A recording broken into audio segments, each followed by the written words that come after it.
Hello শিক্ষার্থী বন্ধুরা, কেমন আছেন সবাই? আশা করছি প্রত্যেকে ভালো আছেন। বন্ধুরা, আজকের এই ভিডিওতে জাতীয় বিশ্ববিদ্যালয়ের অনার্স দ্বিতীয় বর্ষ পরীক্ষার ফর্ম ফিল আপ কবে থেকে শুরু হবে, পরীক্ষায় বা কবে অনুষ্ঠিত হতে পারে, এই নিয়ে বিস্তারিত তথ্য শেয়ার করব। তাই সম্পূর্ণ ভিডিওটি দেখবেন।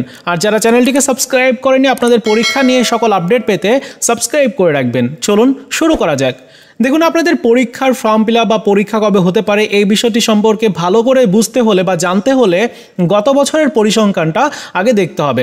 তো গত বছর অর্থাৎ 2022 সালের অনার্স দ্বিতীয় বর্ষ পরীক্ষার ফর্ম ফিল আপ শুরু হয়েছিল 18 সেপ্টেম্বর 2023 তারিখ থেকে। তাহলে আপনাদের ফর্ম ফিল আপটাও কি সেপ্টেম্বরের মাঝামাঝি থেকে শুরু হবে, নাকি ফর্ম ফিল আপ কিছুটা এগিয়ে আনা হবে? অনার্স প্রথম বর্ষের পরীক্ষার ফর্ম ফিল আপটা কিন্তু 15 দিন এগিয়ে আনা হয়েছে। সো আপনাদের ফর্ম ফিল আপটাও কিন্তু এরকম হতে পারে। সো সেক্ষেত্রে জাতীয় বিশ্ববিদ্যালয়ের এখন যে বর্তমান পরিস্থিতি এবং জাতীয় বিশ্ববিদ্যালয়ের যিনি উপাচার্য তিনি বলেছেন যে সেশন জটের সমস্যাটা নিরসনে সর্বোচ্চ চেষ্টা করা হচ্ছে। সো সেশন জটের সমস্যাটা যাতে না হয় এই কারণে কিন্তু পরীক্ষার ফর্ম ফিল আপটা এগিয়ে আনা হতে পারে। সেক্ষেত্রে আগামী আগস্টের একেবারে শেষের দিকে অথবা সেপ্টেম্বরের প্রথম সপ্তাহ থেকে আপনাদের ফর্ম ফিল আপের কার্যক্রমটি শুরু হয়ে যাবে। আর ফর্ম ফিল আপের কার্যক্রমটি চলবে সেপ্টেম্বরের শেষ পর্যন্ত অথবা অক্টোবরের প্রথম সপ্তাহ পর্যন্ত।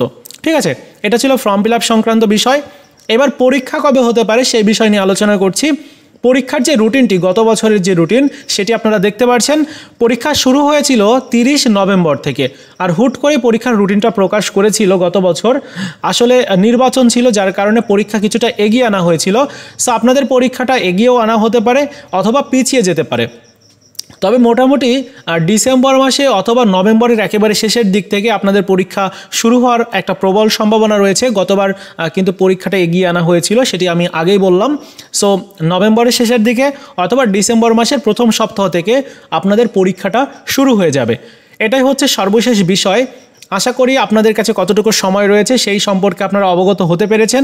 সেই অনুযায়ী পরীক্ষার প্রিপারেশন নিতে হবে। ইংরেজি সাবজেক্টটা কিন্তু অনেকটাই কঠিন সাবজেক্ট। এই সাবজেক্টেই বেশিরভাগ শিক্ষার্থী ফেল করে। এই কারণে এই সাবজেক্টের উপরে বেশি ফোকাস দিতে হবে আপনাদের, যাতে এই সাবজেক্টে কারো সমস্যা না হয়।